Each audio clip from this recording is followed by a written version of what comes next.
네, 이번 시간은 이제 음식 알레르기, 푸드 알러지 중에 하나인 알레르기 직전 결장염, 자, 알러직 프록토콜라이티스입니다. 자, 음식 알러지이기 때문에 우리가 원인이 되는 음식이 있겠죠. 원인이 되는 음식이 항원으로 작용을 해서 우리 몸 안에 있는 면역 체계를 활성화시키는 거죠. 그래서 어떤 염증을 유발할 수 있다. 그쵸? 그래서 이제 콜라이티스를 보시면 대장염이죠. 그쵸? 이렇게 아이티스가 붙는 그쵸? 어미가 있는 경우에는 염증이라고 생각을 해주시면 되는데요. 자, 이렇게 이제 분류를 어떻게 했냐면요. 면역 반응이죠. 과민성 반응이라고 생각할 수 있는데 타입이 IgE가 매개되는 경우와 IgE가 매개되지 않는 경우로 나뉠 수가 있습니다.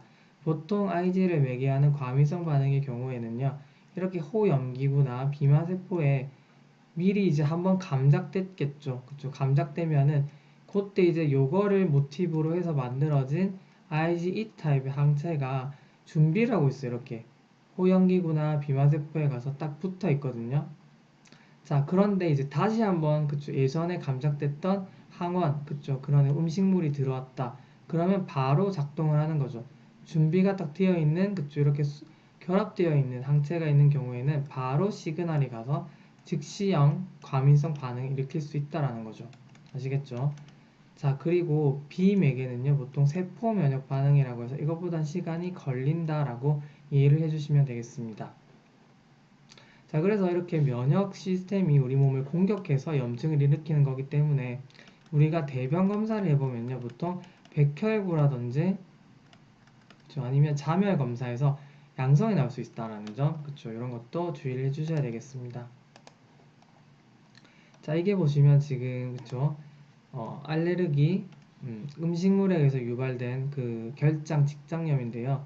우리 몸에 마치 두드러기가 나듯이 대장 안에 이렇게 폴떡폴떡 그쵸 막 온 곳에 이렇게 두드러기가 난 것처럼 그쵸 염증이 일어나고 있습니다.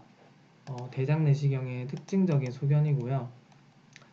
자, 그래서 오늘 이제 설명드릴 요거에 대해서 조금 더 자세하게 설명드려 보면 보통 3개월 미만의 영아에서 나타나고요. 제가 아까 설사 타입이 그쵸 설사에서 나타나는 질환으로 생각을 할 수가 있는데 이렇게 점액과 피가 같이 나올 수 있다. 그쵸? 우리가 면역 시스템이 공격하는 거기 때문에 그리고 염증이 동반됐기 때문이죠. 보통 우리가 기저귀를 찼을 때 실같이 묻어 나오는데요. 보통 보시면 자, 그 치액도 있죠. 치액 같은 경우도 치액이 아니라 치열이죠. 치열. 치열 같은 경우도 이렇게 이제 귀저귀에 실같이 피가 섞여 나올 수 있다라는 점. 그쵸? 나중에 같이 한번 감별해 볼 거고요. 검사 소견은 대변에서 백혈구가 나오고요. 염증이 동반됐으니까요. 그리고 알레르기, 그쵸? 음식 알레르기라 보니까 이렇게 호상구도 증가할 수 있다라는 거 알고 계시면 되겠습니다.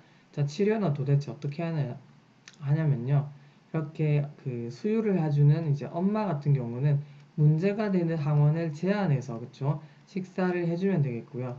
분유를 먹는 수유아의 경우는요. 문제가 될 수 있는 단백질, 항원이 될 수 있겠죠. 음식 이런 게 이제 완전히 분해된 가수분해된 분유를 먹는 게 좋습니다. 아시겠죠? 자, 그래서 진단을 이제 좀 볼 건데요. 진단을 보시면 보통의 이제 음식 알레르기, 그쵸? 보시면 대부분의 확진 검사는요. 이렇게 이중맹검입니다. 이중맹검이고요. 유발 검사를 해보죠. 음식으로, 그쵸? 유발 시험을 해봅니다. 마찬가지고요. 당연히 이제 유발 음식을 먹지 않아야 되고 그 상태에서 이제 이중맹검으로 하는데요. 이중맹검이라고 하는 거는 실험자와 피실험자 모두 이게 진짜 약인지 가짜 약인지 모르는 상태에서 시작하는 그런 검사입니다. 그러니까 의사도 환자도 이게 진짜 그 항원으로 작용할 수 있는 음식물인지 아닌지를 모르고 이런 이제 음식 유발을 해야지 정확하게 할 수 있다라는 것이고요. 자, 스킨프릭이나 이런 레스트 같은 경우는 그쵸 IgE 매개하는 반응을 이용한 거기 때문에 IgE 타입의 그쵸 음식 알레르기의 원인을 알아내는데 효과적이라는 거 그냥 참고적으로 그쵸 왜냐면 지금 제가 설명드리는 그 음식 알레르기 특히나 이제 알레르기 그 직장 결장염의 경우는 논 IgE 타입이기 때문에 딱히 도움은 안 되겠죠. 자, 그 다음에 음식 알레르기가 있는 영아, 소아의 경우는요, 90%에서는 달걀, 우유, 그쵸, 이런 식으로 반응이 있는데, 보통 음식 알레르기로 확진된 소아의 75%는 단일 음식에만 반응한다라는 것도 중요한 얘기겠죠. 자, 치료는요, 당연히 이제 문제가 되지 않는, 그쵸, 그런 음식을 위주로 먹어야 되고요. 유발하는 음식, 그쵸, 이런 걸 유발하는 음식은 먹지 않고, 그러면 이제 대부분 3일 이내에 위장 증상이 좋아진다라고 이해를 하시면 되겠습니다. 자, 증례를 하나 보고 이제 마칠 텐데요. 증례 한번 보겠습니다. 자, 2개월 남아. 자, 제가 이제 다 적용을 해서 설명해 볼게요. 3개월 미만, 그쵸, 3개월 미만에서 그 영화에서 보통 나타나고요. 설사는 한 달 전이죠. 그러니까 한 달 동안 됐기 때문에 우리가 2주 이상이 됐기 때문에 만성 설사죠. 발열이나 구토는 없었대요. 그리고 그쵸, 감염 같은 건 아니라는 거죠. 설사긴 설사인데 감염은 좀 아닌 것 같다. 그리고 설사와 함께 점액과 피가 실처럼 가늘게 나왔다라는 거죠. 그쵸? 그것도 중요한 소견이겠죠. 정상 만삭 분만이었고요. 모유를 먹고 있었대요. 자, 그리고 체중도 그쵸, 6.3kg 정도면 뭐 그쵸, 정상이라 생각할 수 있고, 검사 결과는요, 보시면 WBC가 그리 높지 않죠. 그쵸. 그래서 이제 감염은 더더욱 아니다. 그쵸. 한 번 더 실어줄 수가 있고, 자, 근데 호상구가 좀 많습니다. 그쵸. 호상구가 좀 많습니다. 그리고 보시면 대변에서, 그리고 염증 수치도 조금 올라와 있긴 해요. 근데 이제 뭐 이 정도는 거의 무시할 수 있고요.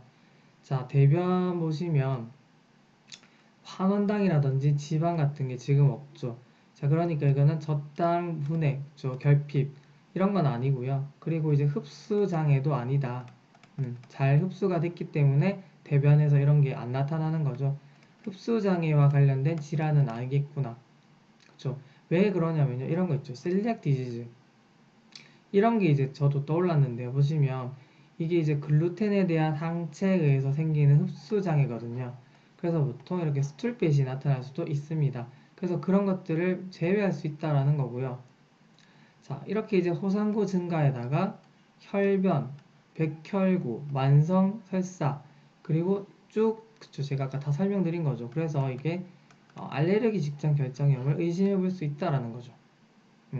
아시겠죠? 자, 이런 식으로 치료는 아까 말씀드린 대로 수유모와 그리고 수유아, 그쵸, 어떤 분유와 어떤 음식을 해야 되는지, 먹어야 되는지 알고 계시겠죠?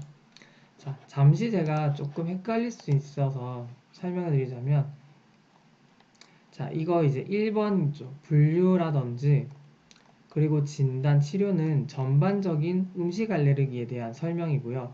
이제, 당연히 이제 이 중에서도 논 IG 타입 있죠. 요게 이제 알레르기 직전 결장염이다 보니까 여기에 이제 포함되는, 이제 그쵸, 요거를 여기다가 위치를 시켜서 설명을 드린 겁니다. 아시겠죠? 이 전부 다가 그쵸, 알레르기 직전 결장염에 대한 얘기가 아니고요. 아시겠죠? 자, 그렇게 이제 이해를 해주시면 되겠습니다.